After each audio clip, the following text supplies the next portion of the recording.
صلی وسلم دائما ابدا۔ السلام علیکم بزرگوں، بھائیوں، بہنوں۔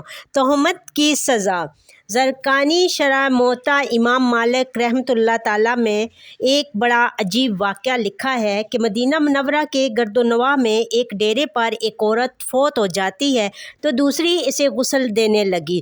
جو غسل دے رہی تھی، جب اس کا ہاتھ مری ہوئی عورت کی ران پر پہنچا تو اس کی زبان سے نکل گیا، میری بہنوں جو دو چار ساتھ بیٹھی ہوئی تھی، یہ جو عورت آج مر گئی ہے، اس کے تو فلاں آدمی کے ساتھ خراب تعلقات تھے۔ غسل دینے والی عورت نے جب یہ کہا تو قدرت کی طرف سے گرفت آ گئی، اس کا ہاتھ ران پر چمٹ گیا، جتنا کھینچتی ہے وہ جدا نہیں ہوتا، زور لگاتی ہے مگر ران ساتھ ہی آتی ہے۔ دیر لگ گئی، میت کے ورثہ کہنے لگے، بی بی جلدی غسل دو، شام ہونے والی ہے، ہم کو جنازہ پڑھ کر اس کو دفنانا بھی ہے۔ وہ کہنے لگی کہ میں تو تمہارے مردے کو چھوڑتی ہوں مگر وہ مجھے نہیں چھوڑتا۔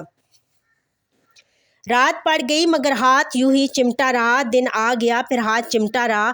اب مشکل بنی تو اس کے ورثہ علماء کے پاس گئے، ایک مولوی سے پوچھتے ہیں، مولوی صاحب ایک عورت دوسری عورت کو غسل دے رہی تھی تو اس کا ہاتھ اس کی میت کی ران کے ساتھ چمٹا رہا، اب کیا کیا جائے؟ وہ فتویٰ دیتا ہے کہ چھری سے اس کا ہاتھ کاٹ دو۔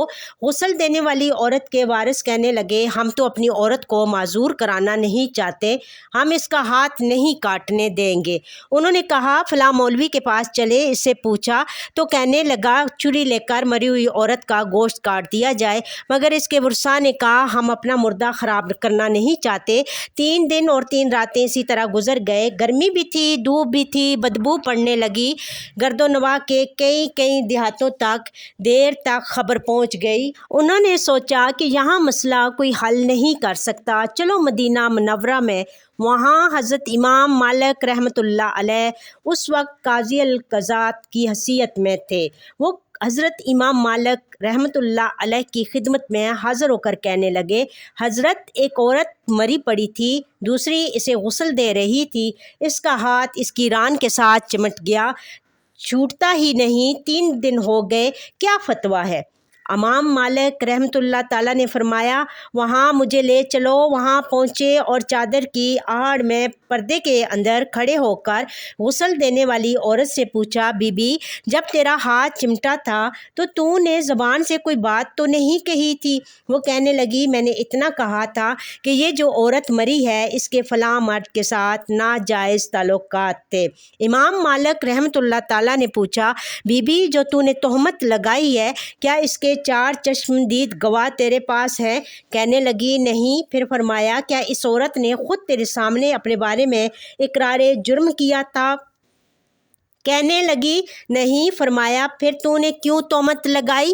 اس نے کہا، میں نے اس لیے کہہ دیا تھا کہ وہ گھڑا اٹھا کر اس کے دروازے سے گزر رہی تھی۔ یہ سن کر امام مالک رحمۃ اللہ تعالیٰ نے وہیں کھڑے ہو کر پورے قرآن میں نظر دوڑائی، پھر فرمانے لگے، قرآن پاک میں آتا ہے سورہ نور، جو عورتوں پر ناجائز تہمتیں لگا دیتے ہیں پھر ان کے پاس 4 گواہ نہیں ہوتے تو ان کی سزا ہے کہ ان کو 80 کوڑے مارے جائیں۔ تو ایک مردہ عورت پر تو نے تہمت لگائی، تیرے پاس کوئی گواہ نہیں تھا، میں وقت کا قاضی القضات حکم کرتا ہوں، جلا دو، اسے مارنا شروع کر دو۔ جلادوں نے اسے مارنا شروع کر دیا، وہ کوڑے مارے جا رہے ہیں، 70 کوڑے مارے مگر ہاتھ یوں ہی چمٹا رہا، 75 کوڑے مارے گئے مگر ہاتھ پھر بھی یوں ہی چمٹا رہا، 79 کوڑے مارے تو ہاتھ پھر بھی نہ چھوٹا، جب 80ویں کوڑا لگا تو اس کا ہاتھ خود بخود چھوٹ کر جدا ہو گیا۔ استغفر اللہ استغفر اللہ استغفر اللہ۔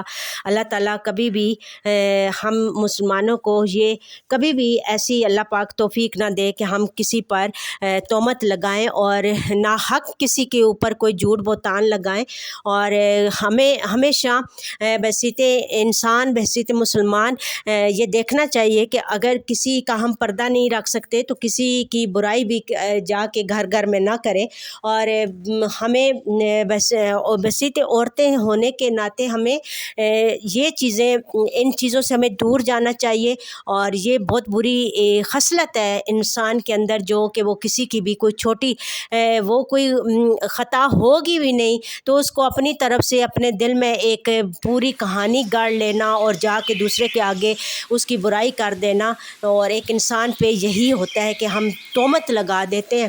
لیکن اللہ تعالیٰ سے ڈرنا چاہیے کہ ہم جو کسی کے لیے ناحق ناجائز طور پہ کسی پہ ہم تہمت لگا رہے ہیں تو ہمارے اندر کتنی برائیاں ہیں، اور ہماری کوئی برائیاں گنوانا شروع کر دے تو ہمیں کیسا لگے گا۔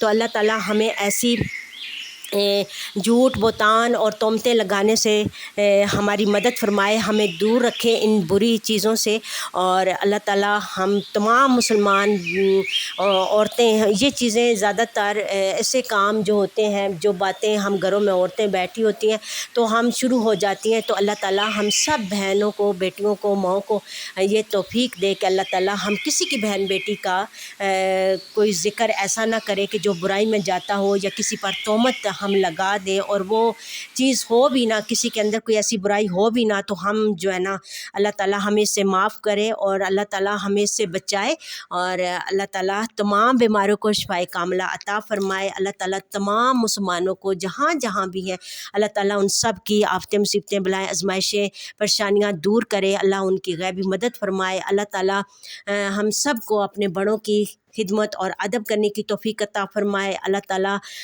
ہم سب کو حج عمرہ کرنے کی سعادت نصیب عطا فرمائے۔ اللہ تعالیٰ ہم سب کو پنجگانہ وقت نماز پڑھنے کی توفیق عطا فرمائے۔ اللہ تعالیٰ ہماری زندگی کے جو کوئی اچھے کام ہیں اللہ تعالیٰ ان سب کے صدقے اللہ تعالیٰ ہم سب کی مغفرت کرے، اللہ تعالیٰ ہمارے اوپر موت کی آسانی کرے، اور اللہ تعالیٰ ہم جب ہماری آخری سانسیں ہو تو اللہ تعالیٰ ہم کو کلمہ پڑھنا نصیب کرے اور ہمارا خاتمہ ایمان اور سلامتی کے ساتھ ہو، اور اللہ تعالیٰ آپ سب کو ہمیشہ اپنوں کے ساتھ ہنستا مسکراتا رکھے۔ اللہ تعالیٰ ہماری جو بہن بیٹیاں اپنے گھروں میں بیٹھی ہیں کنواریاں، اللہ پاک ان کے لیے غیبی اسباب پیدا کرے، اللہ تعالیٰ ان کے ماں باپ کے تمام فرائض ادا کرے، اور اللہ تعالیٰ ہم سب کی مشکلیں آسان فرمائے۔ آمین یا رب العالمین۔ آپ ہمیشہ اپنوں کے ساتھ ہنستے مسکراتے رہیں، اور میرے چینل کو لائک، شیئر، سبسکرائب کریں۔ تھینک یو، جزاک اللہ خیر کثیرہ۔